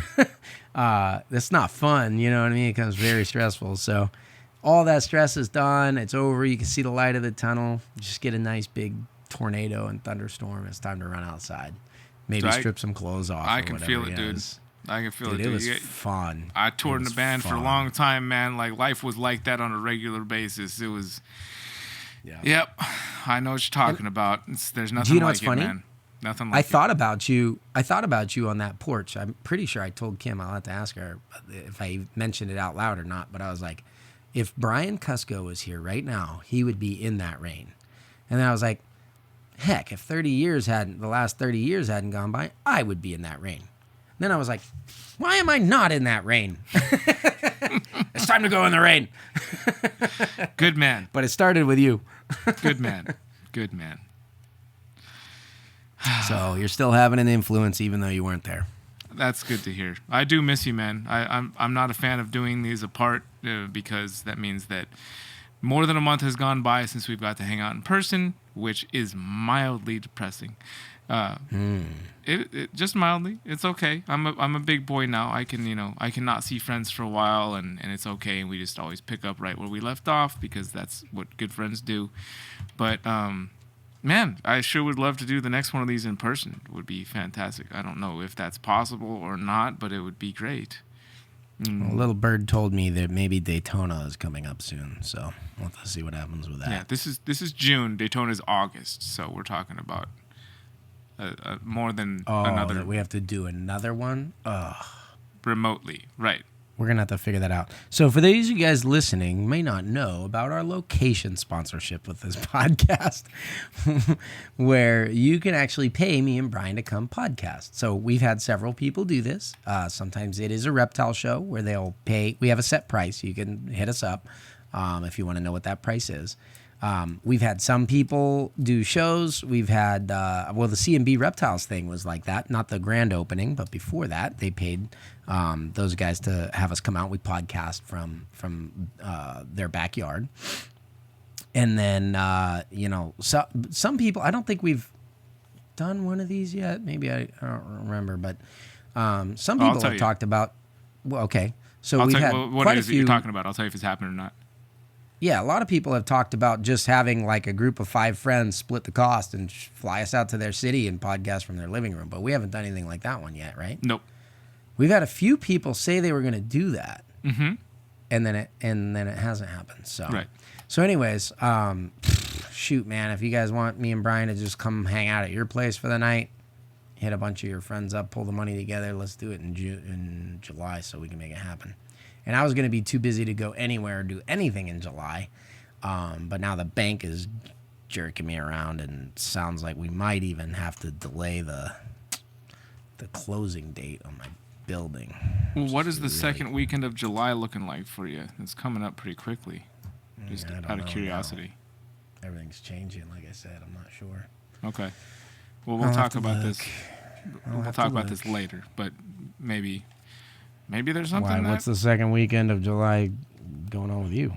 Well, I know that I will be in San Diego at MJ's barbecue with Dave Kaufman and a bunch of other people. Oh, I don't know if I was supposed to say that. Whatever. Everybody go to MJ's house. Woohoo! I mean, since he gave you such a stunning review on the first Animal Bites TV video in 2 years, maybe that might be the spot. I mean, maybe that's the spot that it'll have. I don't know. Just put it out there. Huh? Should be fun. Well, actually, he was talking to me at the show about getting me on to come on the podcast finally, because I haven't done that on his podcast yet. So, Unfiltered Reptiles, right? So, yep. No, Trap Talk. Oh, okay. Well, Unfiltered is with Dez and Steven. That was the one that he was doing with Forrest before Forrest passed, yeah. Yeah, I can't remember which one he was talking about having me on, but yeah, whichever one. So maybe we'll just kill all those birds with one stone. That could be something. All right, universe. This is going out on there's time from the time that this airs. There's time to make it happen. Make it happen. It's been pretty good. It's been a pretty good little run. I like these podcasts. What do you guys think? I like them better in person. Subscribe, comment below. No, just kidding. Oh, wait, this is on YouTube. Yeah, you can watch it on YouTube. Well, it's on YouTube. Oh. It's also on all the audio platforms that you could possibly imagine using, like Spotify and Apple Play and all those major, Google Play or whatever, all those major. It's there. What's funny is I wish there was a way to listen to a podcast and filter only my voice out. I know everyone else is thinking the same thing too. But like when I was on the road and just killing time for those 20 hours or whatever, I was like, man, I really want to listen to the one with like Rob and Jeremy again, or I really want to go back and listen to the one where we talked about this, or you know what I'm saying? So we've had a lot of interesting conversations and guests and just even conversations with you and I. Honestly, the last one that we did in Phoenix was a really good one. You were always saying that was the podcast that you wanted to do. What's the title of that one? Do you remember? Well, actually, the last one we did was in Arlington with Bradley from Connected by Creatures. I meant because we did 2 in Phoenix. I meant the last one we did in Phoenix, the one we were by the pool. Gotcha. Actually, they were both by a pool. We were by the pool at the Airbnb. The title of it was. I'm just asking in case anyone wants to go jump onto that one next or whatever, because you said that was the kind of podcast you always wanted to have from the inception of this thing. Right. I'm looking it up right now just so I can give you a name or episode number at the very least. It was. What the heck is going on here? It shows 22 and then it shows 19. At least YouTube's weird. Okay. The second one that we did in Phoenix, right? It was episode 21, and the title of it is "The Problem with These People Is They Don't Speak English Properly." That's the one. So yeah. Anyway, I'd love to go back and listen to those things. I just can't listen to myself talk that much, so I don't go back and listen to a lot of these. Yeah, well, at least I get to be there the first time around. Fair enough, dude. Fair enough. Well, shoot, man. Listen, I've got per my own critical task. I can't fail my first day of critical task cross-off stuff. It says no eating after 9 p.m. and I have been way below my calorie count for the day. So I think I probably should eat something so that tomorrow it doesn't become probably ice cream. No. Maybe ate all Swedish of that. fish. I ate all of it. I ate all of that already. I was Are you thinking fat more. Shaming yourself? Yeah, no. I had a pint of vanilla cherry Haagen-Dazs last night after several glasses of whiskey and a cigar and a chicken patty melt thing, and it was a bit much. Let's just. Jeez. I got a new protein shake thing. That's what I did. That's what I've been up to. Good for you. I'm getting back in it. Hit the push-ups today. I'm on go mode. We'll see us in a month. It'll be, or maybe less than a month since we're late on this one for the first time ever. That's possible. Do we have to be late on all of them from now on, or do we go back to the 17th? We need to go back to the 17th. The 17th is a special date for me. We're going back to the 17th. Okay. Sounds good. This one. We made an exception because of the extreme busyness and then the ability to talk about Schaumburg and all of the reasons. I think it was good. Yeah, it was good strategic timing for when to have this conversation. So no, it definitely worked, man. Although cool. In person. It's too, I guess, spoiled doing it in person. Then now we're doing it. We are spoiled. We have some awesome listeners, some generous people. That's very true. All the drink sponsorships, the location sponsorships, we'll call it blessed. The people that show up and give us support. There is a community page on Facebook if you guys want to look up Searchable's Reptiles community. That's a really good page. It's just the random conversations will pop up on there that I thoroughly enjoy. So yeah, that's you should definitely be a part of that. Yeah, and they pop up, and Matt makes a post there about as often as we put out a podcast, so it's like kind of perfect. Yep, exactly. Works well. But when they pop up, it's like, oh, another one, yay! Yeah, that's good. I think it's a perfect amount. We planned to do this. We've stuck with it. The amount that we're putting out, I think it's perfect. Yeah, it works for us. We're about that motivated. Once a month, we can have a conversation. I don't think it's motivation. I think you and I are busy, bro. We both have to have lists for 100%. What we got to get done in a day, or we just get pulled away by everything else. That's 100% accurate, man. That's exactly what it is. Well, I'm looking forward to looking into your eyes instead of into this computer screen and camera next time. See, for me in order to stare into your pupils, I have to look at this freaking thing where I'm not looking at it. If I look at you on the screen, then it doesn't look like I'm looking at you. Well, it does now because you're doing me a favor and looking into the camera instead of actually it. This is my tree. That's what we need. We need some kind of thing. We need a camera where it's like in the center of the screen and you can just center it on the person's pupil that you're talking to. That's... So you can make more eye contact? Right. So you can actually just be looking at the person on the screen, and then you have to you go. somehow keep the camera. We're talking about slightly advanced technology here, but have the camera be wherever the pupil is. Nah, you could just use one of those little like dentist mirrors or something. Yeah. Old school tech, man. Yeah. Works every time. To look directly into the pupil, you have to look directly into the pupil. There's no way around it. Well, hey, have fun at church tomorrow. You have to let me know how that goes. Oh yeah, I will. It'll be a cultural experience for you. Yeah, hopefully so. I'm looking forward to a new experience like that. So. Yeah, the one thing I would say is I think a lot of people have they feel a certain way about stuff, even So I just go into it with an open mind, see what happens. Hey man, you know what I mean? That's how I try to go into every situation I walk into ever in my life, and it's worked out pretty well for me so far. So. For sure. Yeah. All right, buddy. Well, have a good one. This is Garrett signing off. All right, bro. I'll talk to you soon, man. I'll call you before too long. All right. See you, everybody. Have a good night, man.